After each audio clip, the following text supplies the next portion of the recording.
Hello everyone, welcome to KNO Academy. This is Miss Aishwarya, your FON faculty. Today we will be seeing some MCQs related to Foundation of Nursing, which will clear most of your doubts.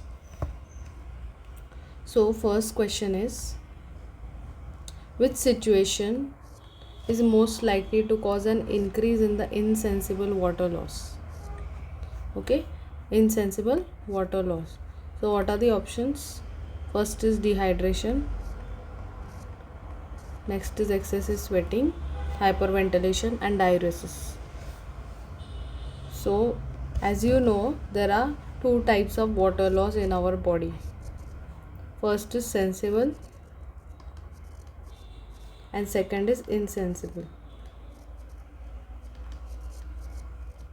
Sensible means which you can measure or you can see or you can count. Okay, measurable, visible, countable,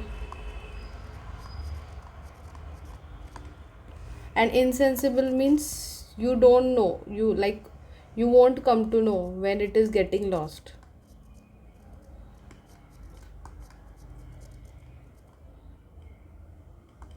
Okay, but the loss will take place. So dehydration, what is dehydration? Dehydration will occur in the case of diarrhea, vomiting, or in case of any if there is increased blood loss from the body. Okay, increase fluid loss from the body. So in that case dehydration will occur, but this is visible. Okay, we can see these things. Second option is excessive sweating. So excessive sweating also it is visible. Next option is hyperventilation. Hyperventilation is through lungs. Okay, when the patient is hyperventilating, means breathing heavily. Okay,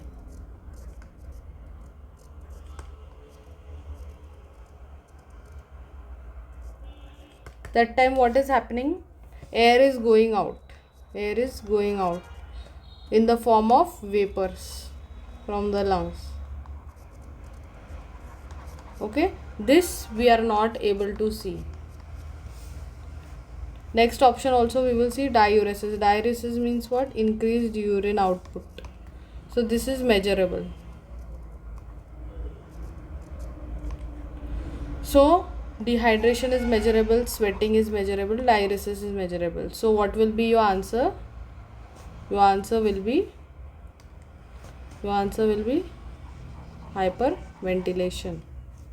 So this will come under insensible water loss. So did you get this? We'll move on to the next question. So we'll see the next question. So this question is, the nurse is teaching a client with a recurrent dysuria. Okay, that patient is experiencing recurrent dysuria, painful urination, about prevention. Okay, so we are teaching the patient about how to prevent dysuria. Which statement by the client indicates a need for further teaching? Further teaching means you have to tell a sentence, a statement that patient is telling wrong. Okay, so that means you have to teach the patient more.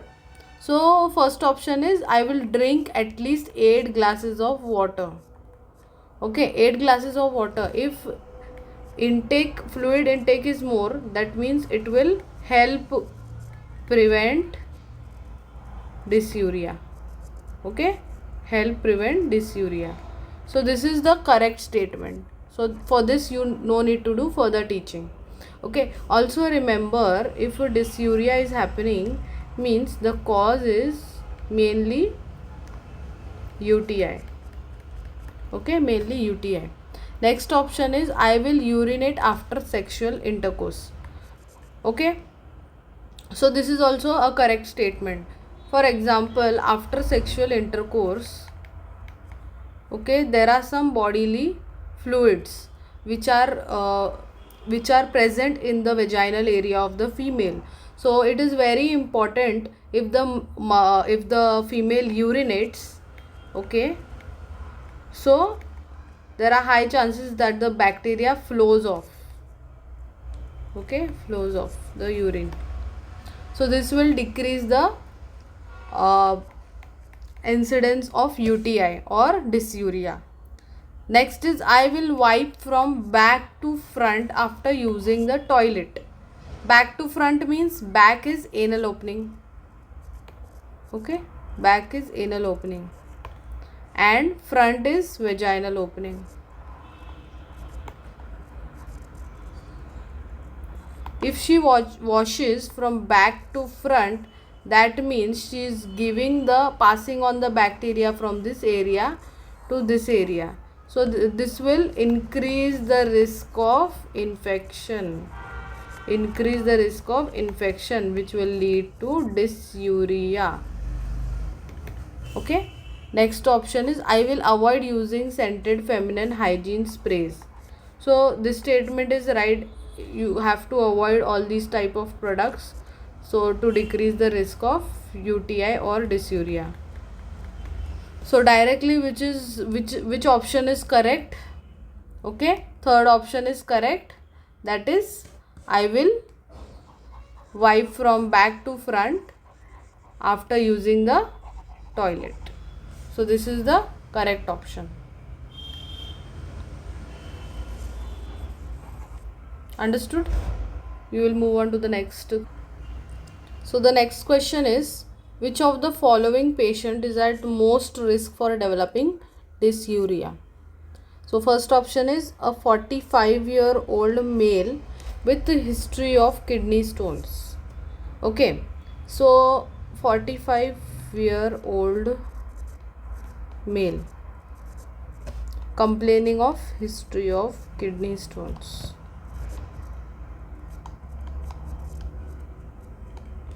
So what happens in kidney stones? The patient will complain of pain, but where? In the flank region, okay, behind.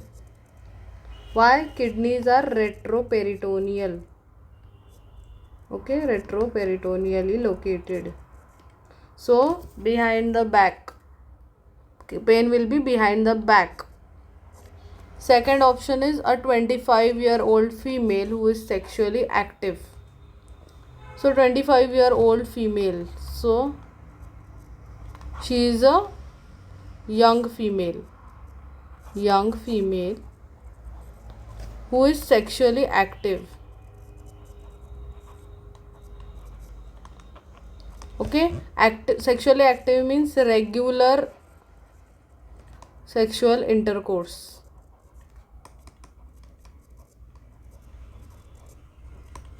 Also, the size of urethra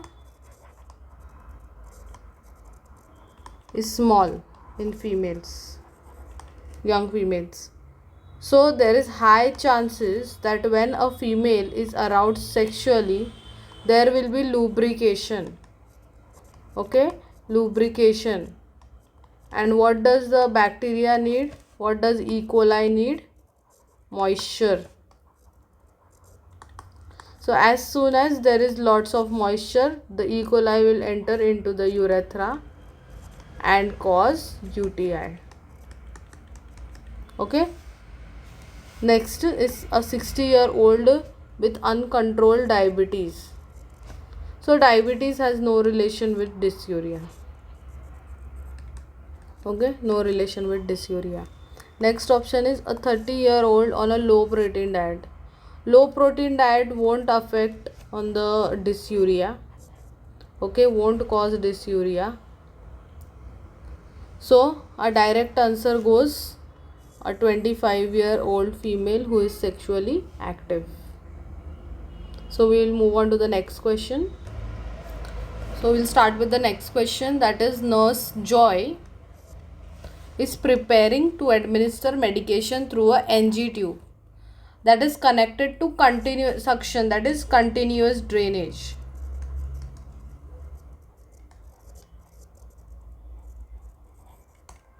To administer the medication, the nurse would, now she has to administer medication. So what are her responsibilities?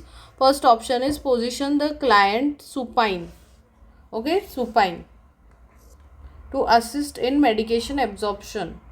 So this is not the case when we are giving any feed or medication through the NG tube. It is recommended to give Fowler's position to the patient. Okay, and this Fowler's position should be maintained at least 30 to 45 minutes after feeding. Okay, to decrease the risk of aspiration.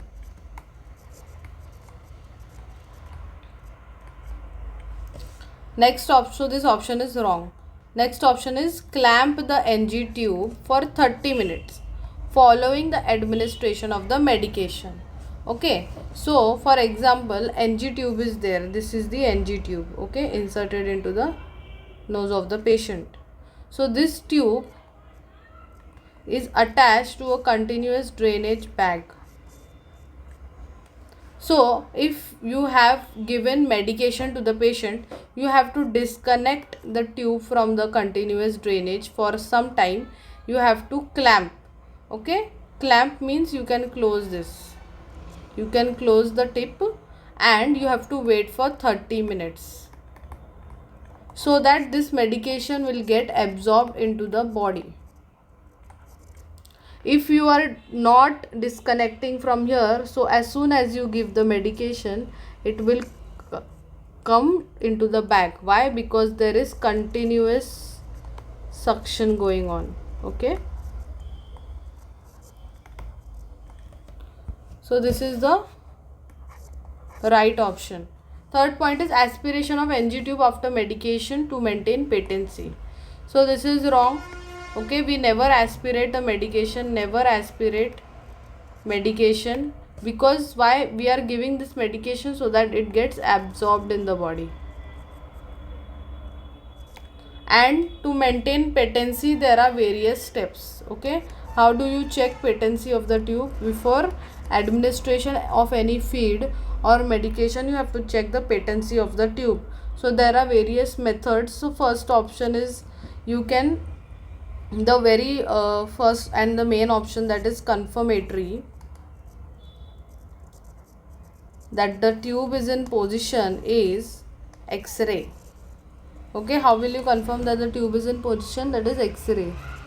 Second option is, you can push 10 cc or 5 cc of air in the tube and see for the whoosh sound. Okay, whoosh sound through stethoscope.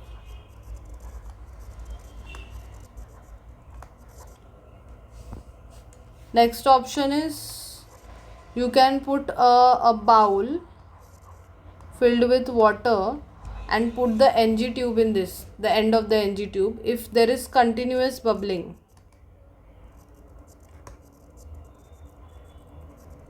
that means the tube is in lungs. If there is intermittent bubbling,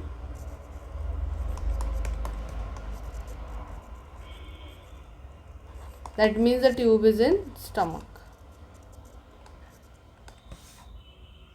Also, you can check the pH of the fluid that is coming from the NG tube. Okay, so it will match to the pH of the stomach contents, that is acidic.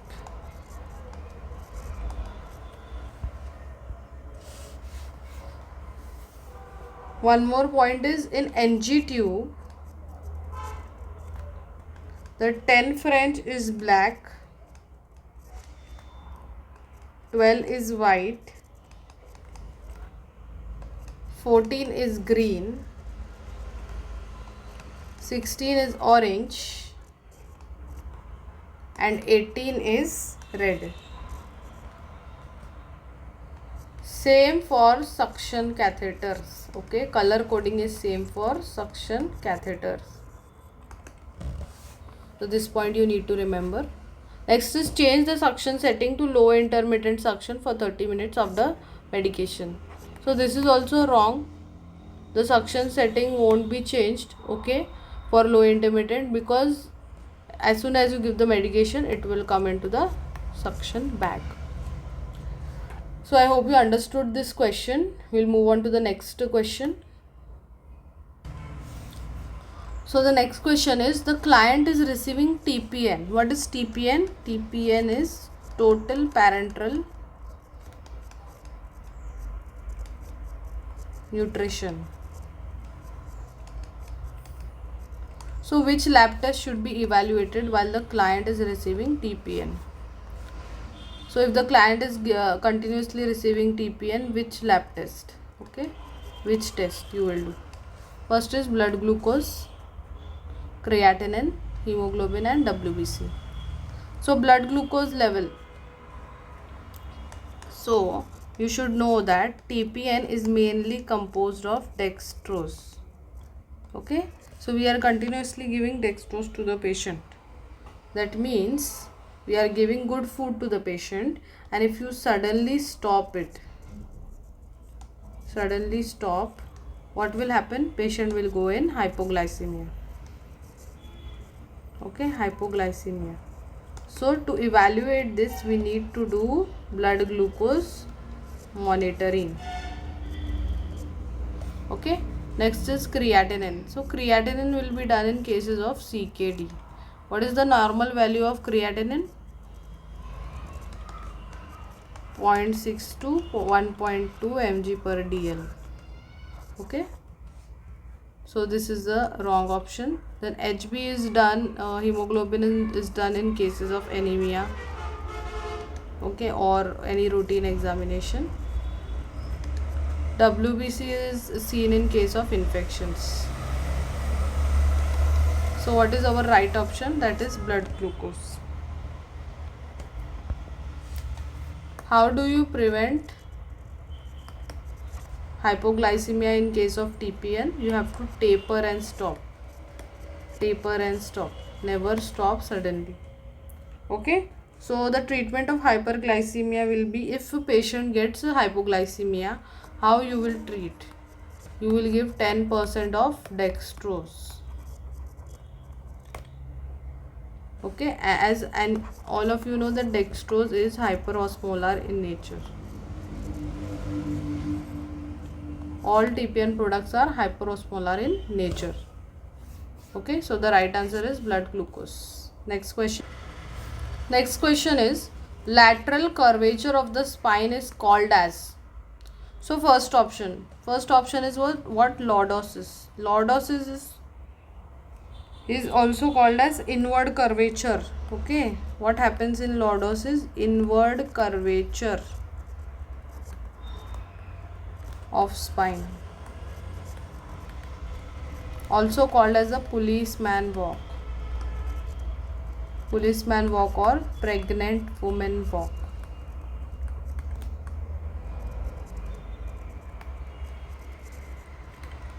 Okay, so the shape of the spine will be concave. Kyphosis is what? Kyphosis is outward curvature.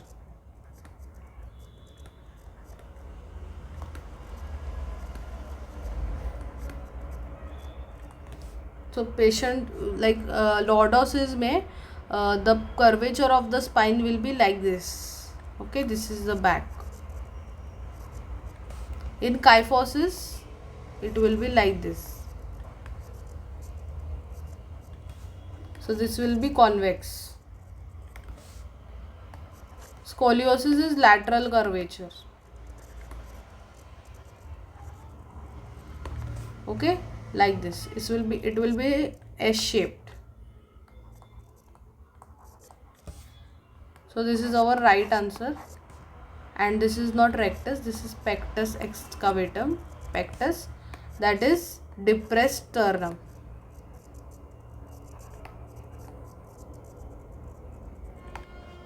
One more condition is there, that is called as the pectus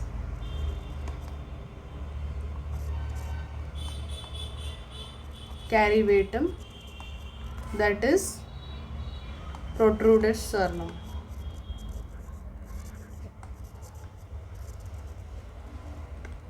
Okay, so the answer for this is scoliosis. So next question we will see. So the next question is, which of the following positions is preferred for a patient after mastectomy? Mastectomy is what? Removal of breast. So along with or without lymph nodes. First is Fowler's position with affected arm elevated above the level of the heart. So the patient is sitting Fowler's. The arm is up above the level of the heart. Affected arm. Okay. So this is the correct option, because if the affected arm is above the level of the heart, so the lymph node will be draining correctly downwards. Okay. Sideline position with affected arm. So this is the wrong statement. Prone position also we won't give. High Fowler's position with a non-affected arm. So there is no correlation of non-affected arm in this above the heart level. So our right answer is Fowler's position with affected arm. So next question is, IM injections can be injected in all of the following except. So we have to see which one is the wrong option. Okay, first option is tricep. So tricep is never used for IM injection. So this is the right answer. Next is deltoid. Yes, deltoid is a triangular muscle on the arm which is used for IM injections. Okay. Next is vastus lateralis. Vastus lateralis is the muscle present on the thigh, which we most commonly use in children below 3 years of age. Most common site. Gluteal. Yes, gluteal is used for IM injection. Okay, and there are two types. One is ventrogluteal and one is dorsogluteal. So among these two, ventrogluteal is the most commonly used site in the gluteal area. Okay, also Z-track method is used in this site, ventrogluteal. Okay, so the right answer is tricep, because we never use tricep muscles for IM injection. Next question is, what is the method of administering friction over skin? Okay, so in which method we are using friction on skin? First is instillation. So instillation is what? When you instill any drops in eye, in ear. Okay, that is called as instillation. Next is insufflation. Insufflation is what? Any powdered form medication. Okay, powder form medication you are sprinkling on any part of the body, that is called as insufflation. Inunction is friction over skin. How? You are applying any cream on the skin with friction, that is called as inunction. And insertion is what? Insertion is, for example, there is a suppository. This will be using the method of insertion.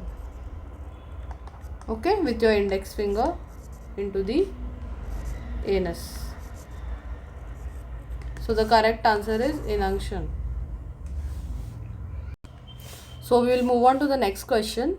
Which of the following assessment techniques would a nurse use to assess the thyroid gland? Okay, you have to assess a thyroid gland. So which method are you going to use? So first method is percussion. So in percussion, which method we are using is tapping. Okay, we are tapping on the skin of the patient to see, so tapping will give you two sounds, that is first is dull and another one is sharp sound. So in dull sound, if the sound is coming dull, that means there is presence of fluid. Okay, that is why the sound is coming dull. And in case of sharp sound, that means there is presence of air. Okay, so this won't be used for thyroid glands. Next is inspection. What is inspection? You observe. Okay, observation is done. So thyroid glands can't be assessed by observation. Next is palpation. So palpation is done by finger pads. Okay, finger pads are used for palpation. So this is the right method to assess thyroid gland. And auscultation is use of stethoscope to hear the sounds. Okay, so right method for auscultation for inspection for assessment of the palpation of thyroid gland is palpation. Okay, one more important point is there. So if anyone is asking you in case of thoracic examination,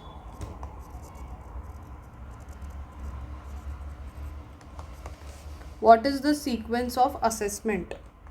Okay, sequence of assessment in thoracic is first is inspection. Okay, next is palpation, third is percussion, last is auscultation. So this is normal. Okay, this is normal sequence of assessment. But in case of abdominal examination, the sequence will change.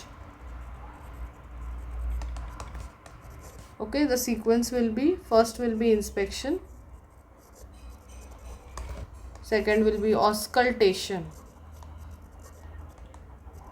third will be percussion, last will be palpation. So only the sequence of auscultation and palpation will change in case of abdominal examination. So why? Okay, reason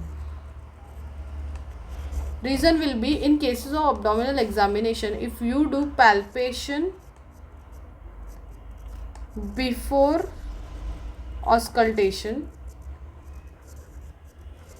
what will happen? The intestines will get disturbed. Okay, intestine will get disturbed and there will be abnormal sounds.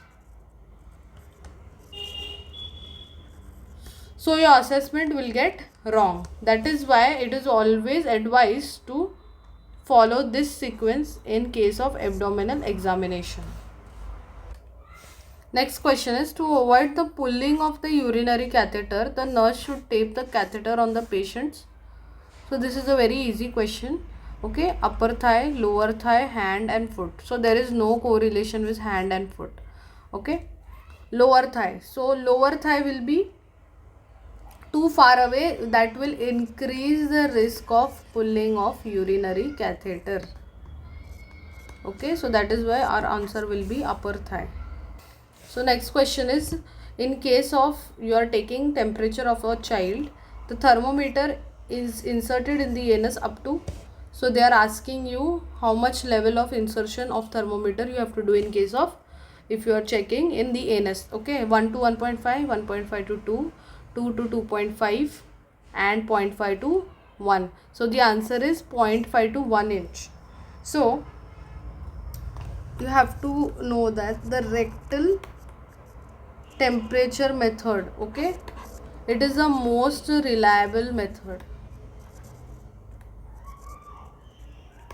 most reliable. And the difference between oral temperature and rectal temperature is 1 degree Fahrenheit. That is, oral temperature is 98.6 degrees Celsius. So rectal will be 99.6 degree Fahrenheit. Okay, and difference between axilla and rectal is 2 degree Fahrenheit. So if axilla is 97.6 degree Fahrenheit, rectal will be 99.6 degree Fahrenheit. So the answer is 0.5 to 1 inch.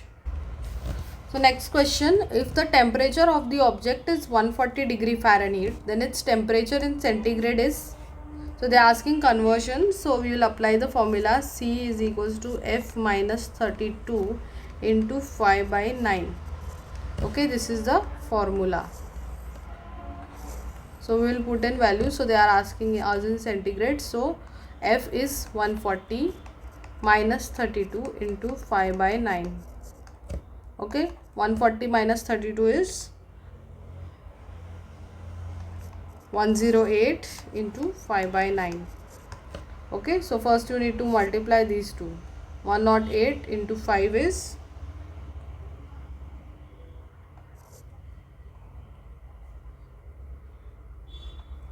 540. Okay, divided by 9.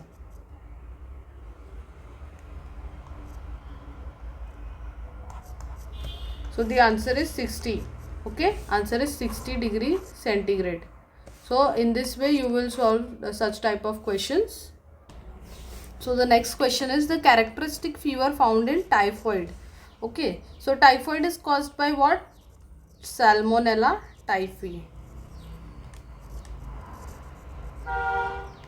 The causative organism of typhoid is Salmonella typhi. Okay, so in typhoid there is step ladder type of fever. Okay, in typhoid. Relapsing fever is what? Okay, it is a febrile category and it is seen mainly in cases of tick diseases. Okay, intermittent fever is seen in cases of UTI and lobar pneumonia. What is intermittent fever? So intermittent fever. So in this case what happens is the difference between morning and evening temperature is not more than 2 degrees. Okay,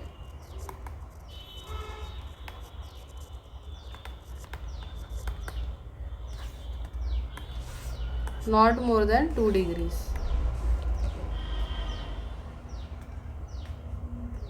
Then there is low grade fever. Okay, low grade fever seen in tuberculosis. Remittent fever is seen in, remittent fever is what? Difference between morning and evening temperature will be more than 2 degrees. Okay, then there is inverse fever, inverse type of fever. What will happen? In morning the temperature will be high and evening the temperature will be low. So there are some categories.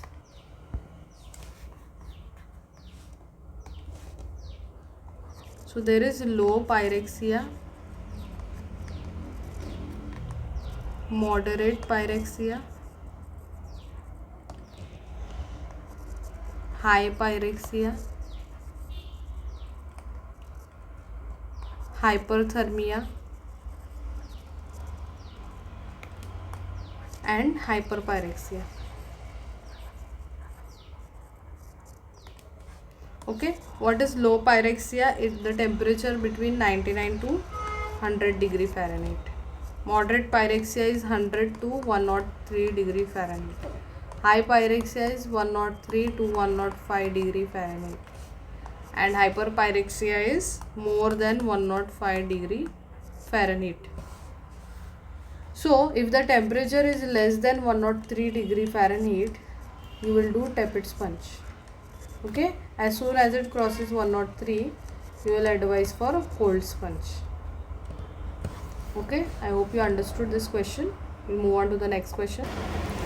So the next question is, a nurse is preparing to give bath to admitted patient with perineal problem. Okay, so perineal problem may be hemorrhoids, for example. So which of the following will help the patient? Okay, bed bath. What is bed bath? in case of unconscious patients or paralyzed patients, okay, which can't take their care on their own. So bed bath you will give, but this is not any correlation with perineal problem. Okay, next is therapeutic bath. So therapeutic bath is that bath which we are giving for any problem of the patient, okay, related to health. So you are giving as a treatment bath. Okay, so they are talking about sitz bath. Next is self bath with minimal health. This is also not correct and none of the above. So our answer is therapeutic bath. So what is sitz bath? Sitz bath is a therapeutic bath in which you tell the patient to sit in that water, and that water is medicated. Okay, so the temperature of the water should be 110 to 115 degree Fahrenheit. Okay, or if temperature is not given, so you will write lukewarm water. Duration will be 10 to 15 minutes. And solution used is povidone iodine. Povidone iodine, that to 5%. But this povidone iodine in any other surgical procedures will be used as 10%. Okay, so our answer is therapeutic bath. Next is WHO hand wash time with soap. Okay, so the answer is 40 to 60 seconds. Everyone knows. The friction time, okay, the maximum friction time should be 20 to 30 seconds. Only the friction time. Anyone asks you best method of disinfection? It is nothing but hand washing. So hand washing has 3 types: medical, surgical, and in scrub or OT.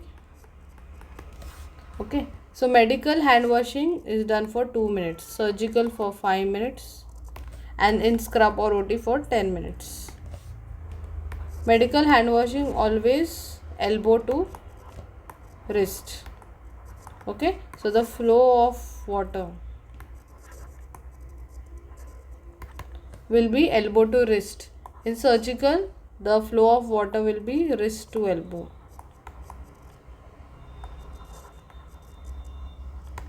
Why? Because whatever microorganisms are there on the tip, okay, on the tip of the hand, that will flow down. And scrub and OT for 10 minutes. Next question: why it is necessary to remove dark colored nail paint before surgery? Okay, first option is nail paint increases the stress level.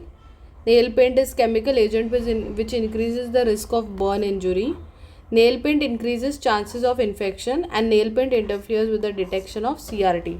What is CRT? CRT is capillary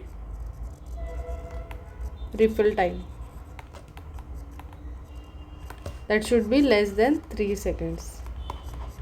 Okay, so this is the correct answer, because if there is nail paint on the nails of the patient in the OT, and the doctor has to assess the capillary refill time, then how he will be able to assess? That is why nail paint is not recommended in OT. Okay, so last option, correct one.